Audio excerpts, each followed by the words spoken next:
And now I'm going to close it out with Habakkuk chapter 2, verse 1 through 5, which says as much. And I will stand upon my watch, and set me upon the tower, and I will watch to see what he will say unto me, and what I shall answer when I am reproved. And Yahweh answered me and said, Write the vision, and make it plain upon tables, that he may run that readeth it.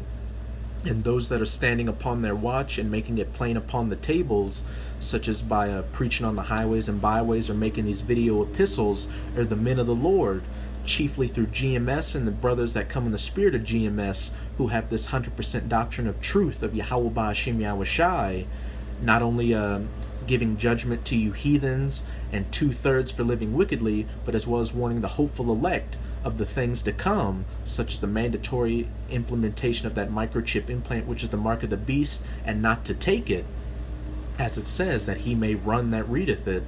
For the vision is yet for an appointed time, but at the end it shall speak and not lie. Though it tarry, wait for it, because it will surely come. It will not tarry.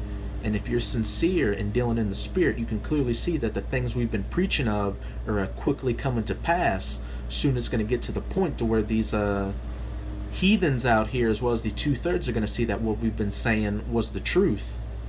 So you don't want to be like these dildo heads out here that are always scoffing, saying, oh, I've heard about the end of the world from my grandparents, so I know y'all are full of shit. I can guarantee you those are going to be the first one that's in line at those FEMA camps to get that microchip implant, because they've gone without food and their bellies are stuck to their back. Behold, his soul, which is lifted up, is not upright in him. And that's speaking of Esau Edom, the so-called white man, who does everything contrary to the laws, statutes, and commandments of Yahweh Ba'Hashem Yahushai. He's a carnal-minded brute beast, whom Yahweh Ba'Hashem Yahushai created not only to be a whipping stick to you Israelites that fell off from following your power, but to also show what a wicked kingdom looks like and how not to govern the world. But the just shall live by his faith.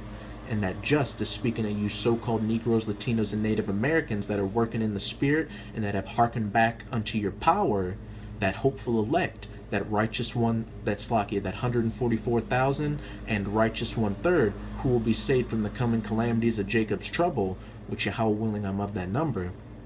Verse 5, yeah, also because he transgresseth by wine, and that wine is speaking of his philosophies such as democracy or that Satanism agenda, which is really that Aleister Crowley do as thou wilt spirit that worships man as a god, or even his technology agenda where he says the world would be a better place through his technological advancements, though we know that that's clearly not the case. Everything Esau is done during his rulership on this planet has led to this planet to be dying.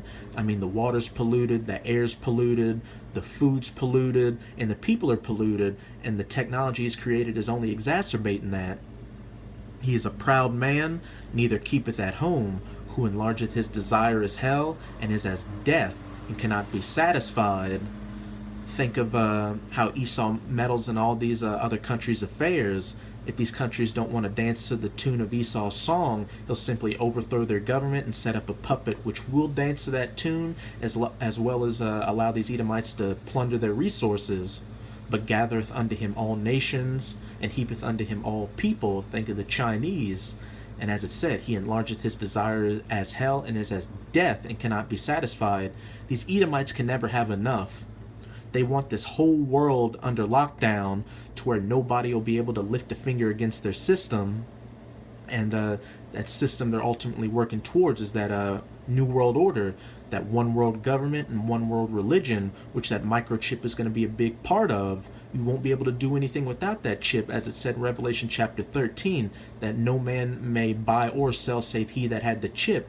But they also want this chip to turn you into a robotic slave that will never buck up to the system again. You'll be an obedient zombie.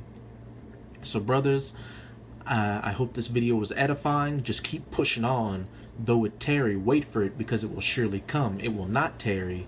And with that, I'm going to say a Baba Ball, Kwam Yasharala. Till next time, Shalom.